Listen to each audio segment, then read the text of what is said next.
Muita gente escuta um irmão da congregação cristã no Brasil dizer: na graça de Deus é assim. Lá na graça de Deus fazemos assim.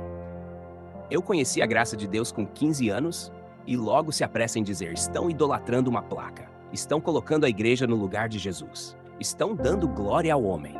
Mas será que é isso mesmo? Será que quando um irmão simples fala da congregação como a graça de Deus, ele está roubando a glória de Cristo? Ou será que é só alguém expressando com humildade o lugar onde aprendeu a servir a Deus com sinceridade? Vamos deixar a Bíblia falar. Abra sua Bíblia em Efésios 2. Porque pela graça sois salvos por meio da fé. E isso não vem de vós, é dom de Deus. A salvação é pela graça. E essa graça se manifesta quando o pecador ouve a palavra, se arrepende, crê em Cristo e nasce de novo. Mas onde essa graça chega? Ela chega no lugar onde a palavra é anunciada com verdade. Ela chega no culto, no hino, na oração, na pregação, no silêncio do banco, no abraço de um servo simples. A graça se manifesta na vida da igreja verdadeira. E quando o irmão diz, na graça de Deus, ele não está exaltando tijolo, templo ou organização humana. Ele está reconhecendo o lugar onde a graça o alcançou. Você quer saber por que os irmãos falam assim? Porque muitos chegaram quebrados, oprimidos, afastados de Deus, cheios de dúvidas. E lá, dentro daquela simplicidade, ouviram o Deus vivo falar com eles. Ouviram hinos que tocaram a alma. Ouviram testemunhos que quebraram o coração. Ouviram palavras que abriram os olhos. E ali, naquele ambiente sem microfone, sem aplausos, sem fama, eles encontraram a graça. E por isso dizem, foi lá na graça que Deus me chamou. Foi na graça que eu fui batizado com o Espírito Santo. Foi na graça que Deus restaurou meu casamento. Eles não estão dando glória à instituição. Eles estão reconhecendo o que aconteceu na vida deles dentro da Salmos 84, a comunhão. Salmos 84:10 diz, porque vale mais um dia nos teus átrios do que em outra parte 1000.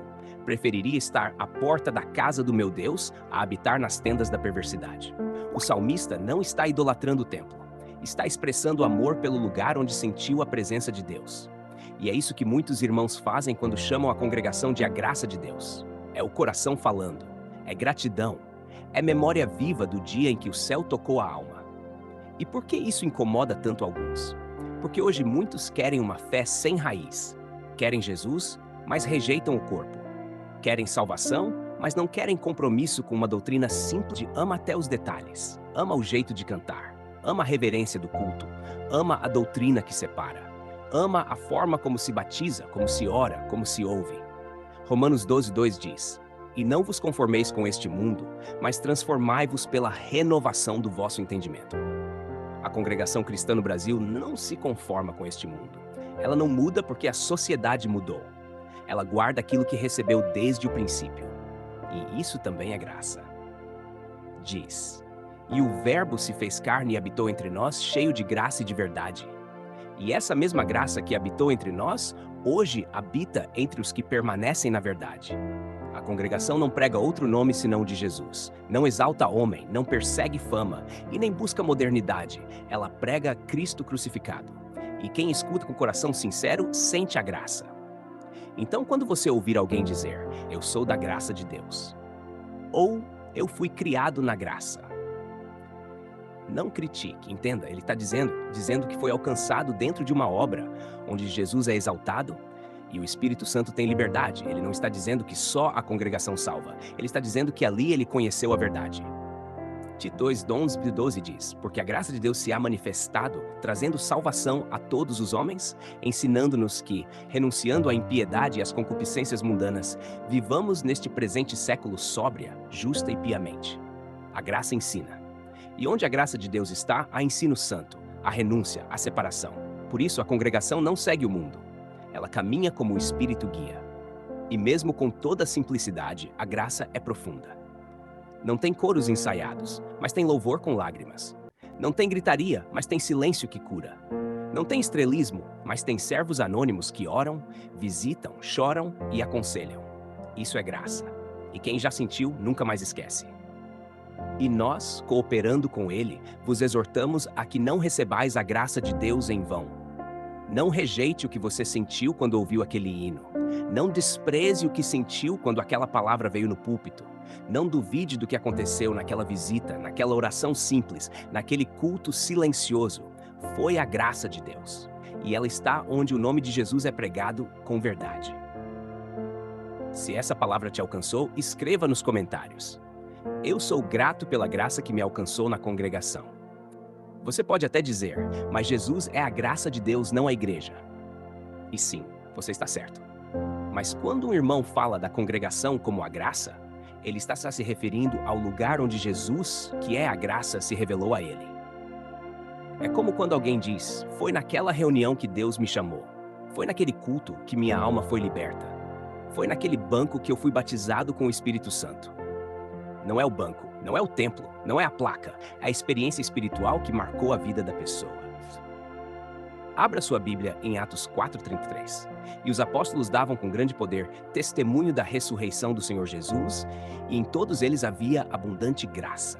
A graça não era apenas uma doutrina, era um ambiente, era um mover, era uma presença sentida no meio do povo. E isso ainda acontece. Ainda há lugares onde a graça é abundante. E se você encontrou um desses lugares, por que não testemunhar? A Congregação Cristã no Brasil é um lugar onde a simplicidade foi mantida, não por orgulho religioso, mas por obediência. E isso tem um preço. Muitos zombam, muitos saem, muitos não suportam o silêncio, a reverência, o jeito simples de cantar, orar e pregar. Mas deixa eu te dizer, a graça de Deus não precisa de produção. Ela só precisa de corações quebrantados. E é isso que você encontra ali. Um povo simples, mas sincero. Sem brilho humano, mas cheio da luz do céu. Foi em Coríntios 8:9 diz, pois conheceis a graça de nosso Senhor Jesus Cristo, que sendo rico, por amor de vós se fez pobre, para que pela sua pobreza vos tornasseis ricos. A graça tem esse poder, ela se revela na pobreza, na fraqueza, na simplicidade. E foi por isso que Jesus nasceu numa manjedoura. Andou com pescadores, lavou os pés dos discípulos, morreu numa cruz e ressuscitou sem precisar de palco. A graça não grita, a graça toca. E quando ela toca, você nunca mais é o mesmo. Sabe por que os irmãos da congregação continuam dizendo na graça de Deus? Porque ali a palavra ainda é falada com temor. Porque ali ninguém mexe na doutrina original. Porque ali ainda se crê nos dons, nos sinais, manifestação real do Espírito Santo. E isso é raro. Hoje há muitas igrejas com estrutura, com som, com mídia, mas sem graça. O Espírito Santo não habita em eventos, ele habita em vasos. E onde há vasos humildes, quebrantados, cheios de temor, ali está a graça.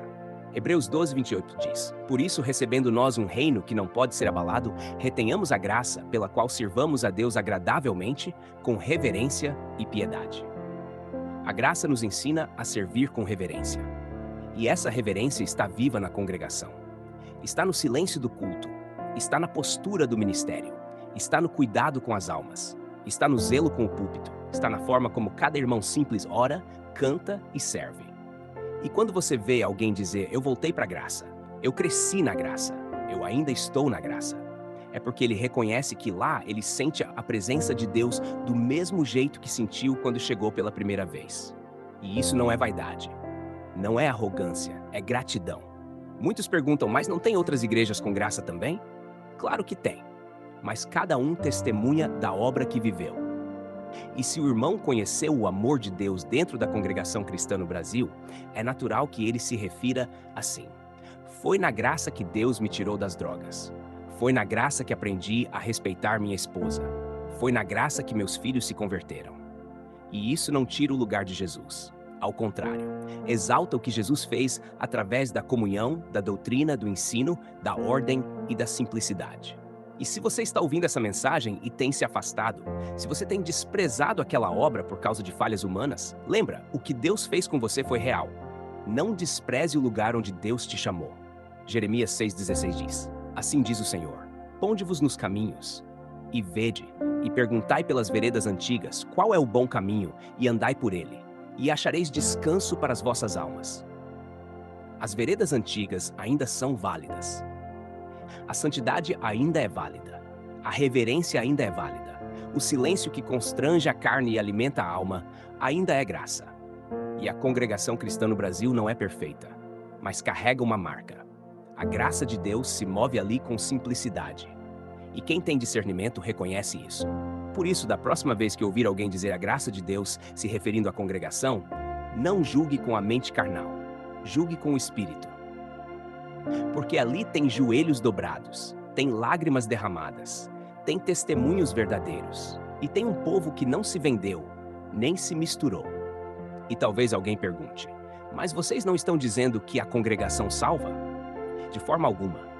A congregação é apenas o lugar onde muitos foram alcançados pela graça.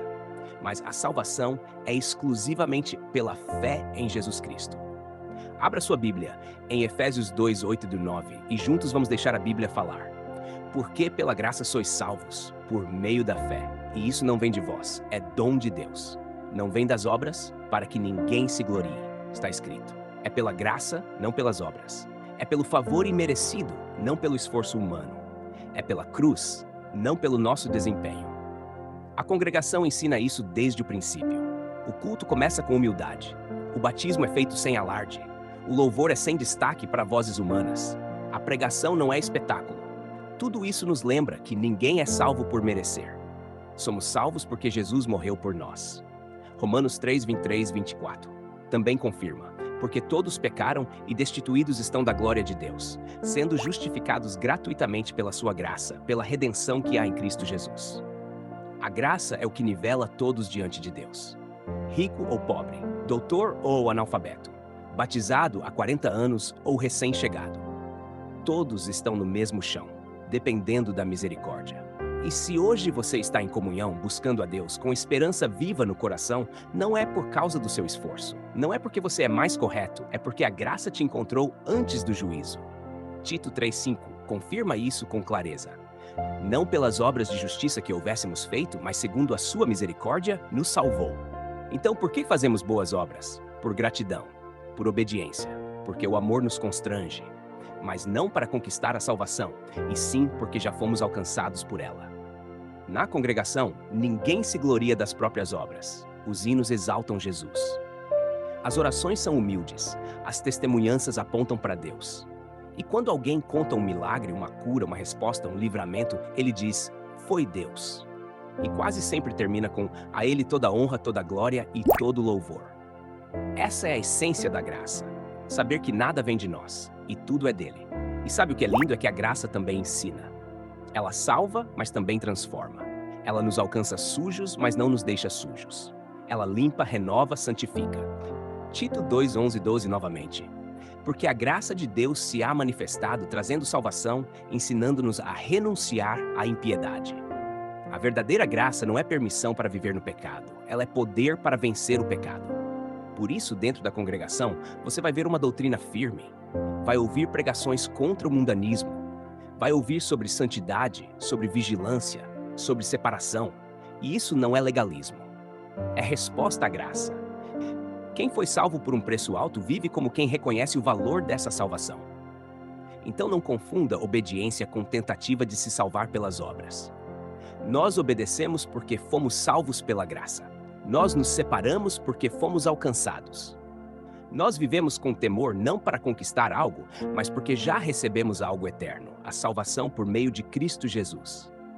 E você que está ouvindo até agora, se ainda duvidava se era digno, saiba, ninguém é digno. Mas a graça veio justamente para os indignos. Ela veio para quem não tinha mais forças, para quem estava caído, para quem achava que nunca seria aceito.